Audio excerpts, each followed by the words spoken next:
friends. How are you today? Welcome back. Are you ready to learn some more about Paul and all his adventures? Well, I am. We have our storybook right here, our Bible storybook. I hope you're sitting down, paying attention, have your listening ears on. It's so good to see all of you.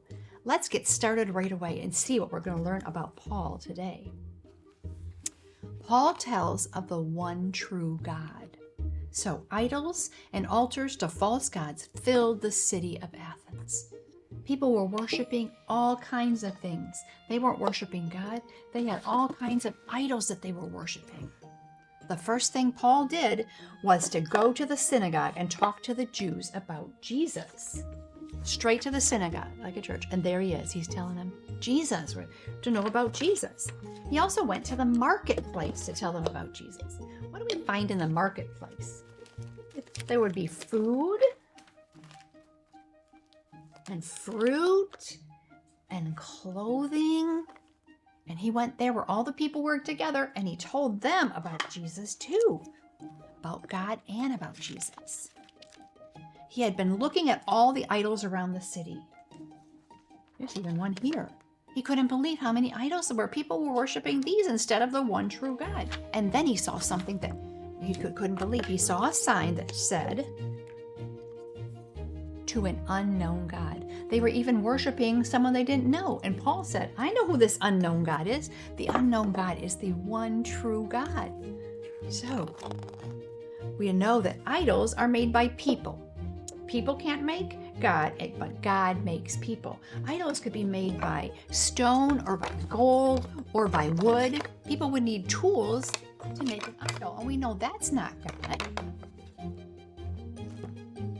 God is more important than any person or thing, and they should only worship God, the one true God, our God in heaven. So Paul told them that Jesus died on the cross. He didn't stay dead. He did this for us. He died on the cross, but God made him alive again. Do you remember that?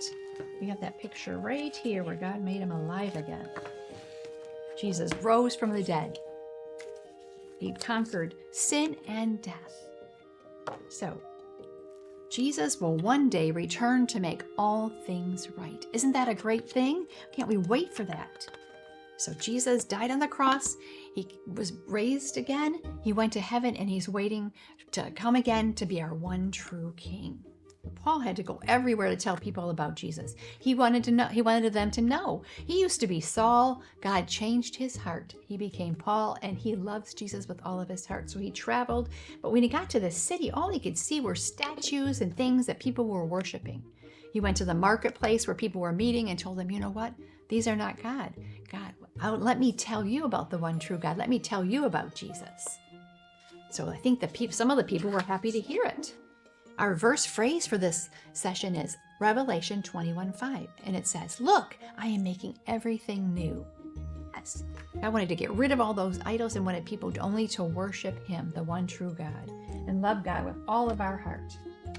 So if you're in the class, you're going to be probably coloring a picture of Paul preaching in Athens, trying to tell the people who Jesus was. We have a craft to make too, because we want to remember that Jesus did this for us. He died on the cross. So, but he didn't stay dead. We have our cross right here. So you can either make one for yourself, cut it out, or you'll get one in class. Let me move our marketplace out of the way. And these idols, because that's not God. Okay, so we're going to need some of our glue. We're going to need some of these squares because we're going to make a mosaic. Mosaic is just a combination of all these little pieces to make something beautiful. And it will remind us that Jesus gave us such a gift when he died on the cross and took away our sins. We'll get our glue, put it on your cross. You can make a pattern. Sometimes kids want to make a pattern and they want to put all the colors, just one color, or they want to put them in some kind of an order. That's perfectly fine too.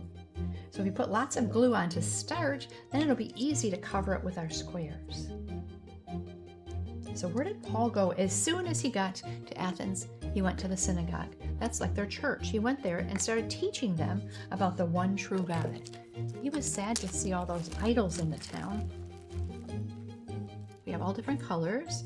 We can just place them all over our cross, and it doesn't have to be in any kind of a pattern. You can just start filling it up however you want to do it, because it's yours. If you want to just stick with one color, or if you want to do all the colors. And we remember, this is what we remember at Easter. It's going to be Easter pretty soon. Easter's a time when we remember that Jesus died on the cross for us. Took away all of our sins. He took our punishment. Jesus never did anything wrong. But we know we do. Well, I'm almost finished. Because I put a lot of glue on, I can just quickly fill in all the gaps with my squares. And you could do that too. I'm so happy that you're here with me today. It's nice of you to join in our class. And if you're in town, you could join in at our church. Okay, I think I have one more spot. What color should it be? Maybe this one. All right, I'm ready to show you. Here is my mosaic cross. What do you think? Do you like it? I do. Then I might just hang it on the refrigerator so I can always remember this story about Jesus dying on the cross for us. Well, what else do we have for you today? I don't see anything else. I think that's it for our lesson. I hope you enjoyed it. But I can't wait for you to come back again next time. Bye. Now, family, may the Lord bless you and protect you. May his face shine upon you and be gracious to you. May he look on you with favor and give you his sweet peace. You are loved.